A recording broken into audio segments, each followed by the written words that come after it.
Hello there! So, the editor received a small batch of changes last week. Let's talk about them. First on the list is a modification of how background dim is handled when testing maps. As you should well know, the meta of high-level play over the past years has shifted towards minimizing distractions, or in other words, getting rid of everything that isn't necessary for performance. Skinning and various toggles have made this possible in gameplay, but the editor is just now catching up. Before this update, pressing F5 or the test button would load up gameplay with the background dimmed by 25%, whereas now, this toggle view option synchronizes your global background dim to the editor's gameplay window as well.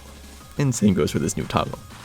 These buttons haven't been functional for a while. After someone brought this up in the dev Discord though, they were made to link to the new site's map listing and discussion panels for all maps uploaded after the initial modding v2 switch. That means new maps work fine, while older maps are going to redirect to nothing. Oh well. And finally, the smallest change of all that's gotten the most positive reception, the slider velocity range expanded, allowing 0.1 to 4 times slider velocities within the timing panel window. No more stupid workarounds that mappers have been doing for years to compensate for the editor's lack of upkeep in coordination with mapping conventions. The 0.5 times to 2 times range that we've been stuck with ever since green lines were introduced is now gone. Setting aside that bug fix, it doesn't take much investigative work to understand why these other two changes were made. Both are minor alterations that majorly improve the quality of life for mappers in today's mapping environment. Without a doubt, they would have been appreciated at any other point in time as well, so you may be wondering, why did this update happen specifically now? To answer that and a few other related questions, I had a short talk with the developer who implemented the two changes, NyQuil.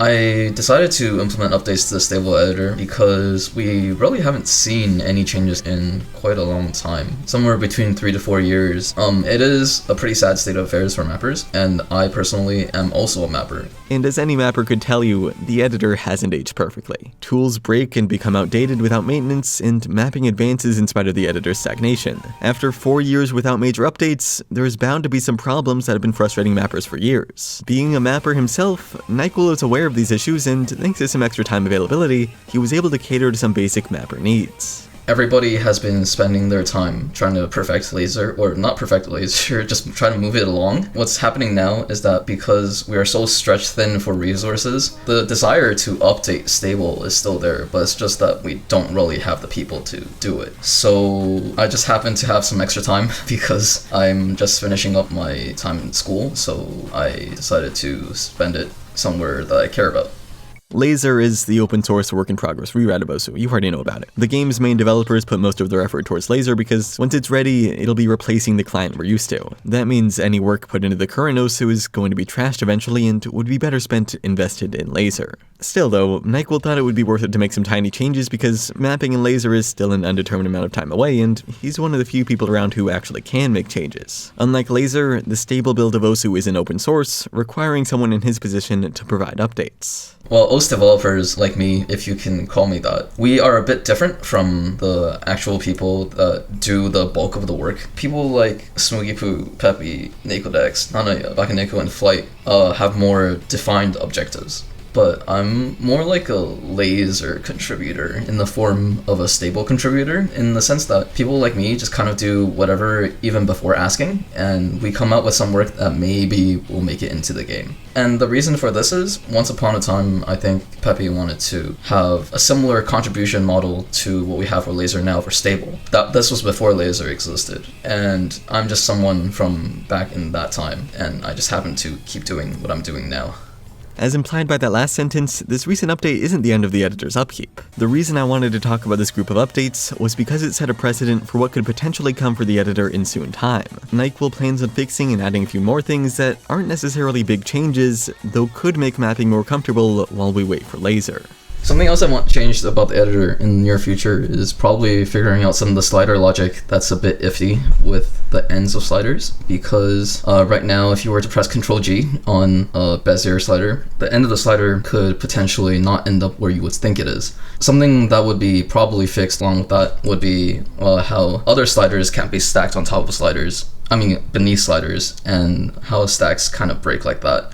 Both of those are issues I've encountered hundreds of times. The first change would help hugely with slider construction, especially with waves because of how they're irregularly drawn, and the second will make my life as a modder easier because I won't need to tell people to enable stacking in the editor.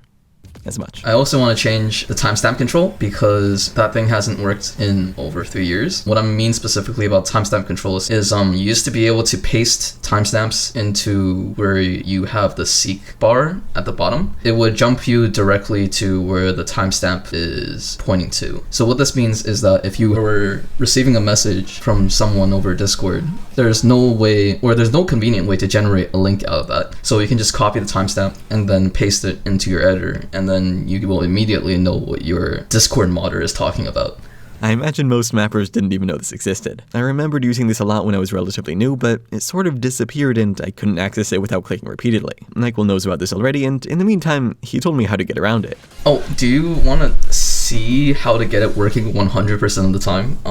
Is there a way? Yes. So you click on it once, and then the window opens underneath the editor. And then if you Alt-Tab, it'll bring it back up. Windows Forms. That's useful to know while it's not fixed, at least. I still use it. I just click that button over and over again until it works. While I'd find all those things really useful, they don't even compare to the last thing Nyquil wants to add. A change that works in tandem with the recent slider velocity range adjustment to make everything about slider velocity manipulation easier. The last thing I want to fix is, well, not really fix, but this will be something completely new, is I want to make it so that changing slider velocities will be a lot easier for people who don't want to navigate to the timing window. Because quite frankly, the timing window is not very reliable.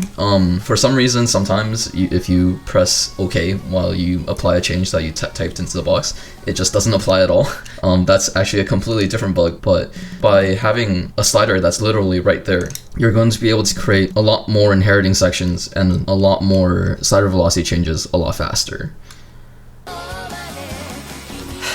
That's a dream, at least. It's impossible to say with 100% certainty that this will make its way into the game, but if it is successful, you know for sure that mappers are going to be happy about it. For developers, it's just a matter of whether or not that momentary community happiness is worth it when Laser could be released at that amount of time faster.